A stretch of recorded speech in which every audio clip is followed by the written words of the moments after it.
Kerala Blasters എഫ്സിയുടെ Malayali താരമായിട്ടുള്ള Nihal Sudheesh loan അടിസ്ഥാനത്തിൽ പോയി പഞ്ചാബ് എഫ്സിക്കെതിരെയാണ് കളിച്ചത്. പഞ്ചാബ് എഫ്സിക്ക് വേണ്ടിയാണ് കളിക്കുന്നത്.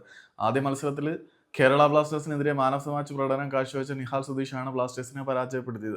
ബ്ലാസ്റ്റേഴ്സിനെ പരാജയപ്പെടുത്തിയതിന് ശേഷം എൻ്റെ ടീം ബ്ലാസ്റ്റേഴ്സാണ്, ബ്ലാസ്റ്റേഴ്സ് എൻ്റെ സ്വപ്നമാണ്, സ്വർഗ്ഗമാണ് എന്നൊക്കെ തന്നെയാണ് നിഹാൽ സുധീഷ് പറഞ്ഞത്.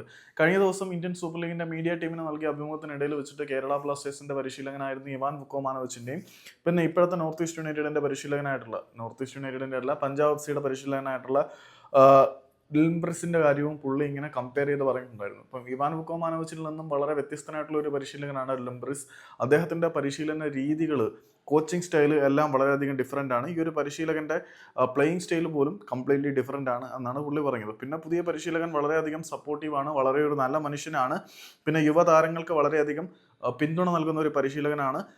എല്ലായ്പ്പോഴും എന്നെ സപ്പോർട്ട് ചെയ്യുന്നുണ്ട്. എൻ്റെ ഹാർഡ് വർക്കിനെ അദ്ദേഹം വളരെയധികം എല്ലായ്പ്പോഴും പ്രശംസിക്കുകയും കൂടെ നിൽക്കുകയും ചെയ്യുന്ന ഒരു പരിശീലകനാണ് പഞ്ചാബ് എഫ്സിയുടെ പുതിയ പരിശീലകൻ എന്നാണ് പുള്ളി പറയുന്നത്. പഞ്ചാബിൻ്റെ പുതിയ പരിശീലകൻ വളരെ നല്ല മനുഷ്യനാണ് എന്ന് നമുക്ക് ആദ്യം തന്നെ മനസ്സിലായതാണ്. കാരണം പുള്ളി നിഖിൽ പ്രഭുവിന് വേണ്ടി നാഷണൽ ടീം കോൾ കിട്ടാത്തതിനെ കുറിച്ചൊക്കെ സംസാരിക്കുന്നതും പിന്നെ ഇവിടുത്തെ സ്വപ്നങ്ങളെക്കുറിച്ചും പ്രതീക്ഷകളെക്കുറിച്ചൊക്കെ സംസാരിക്കുമ്പം ഈ ഒരു സീസണിലെ ഏറ്റവും മികച്ച പരിശീലകന്മാരിൽ ഒരാളാണ് ഡിൽംബ്രിസ് എന്ന പഞ്ചാബിൻ്റെ പരിശീലകൻ.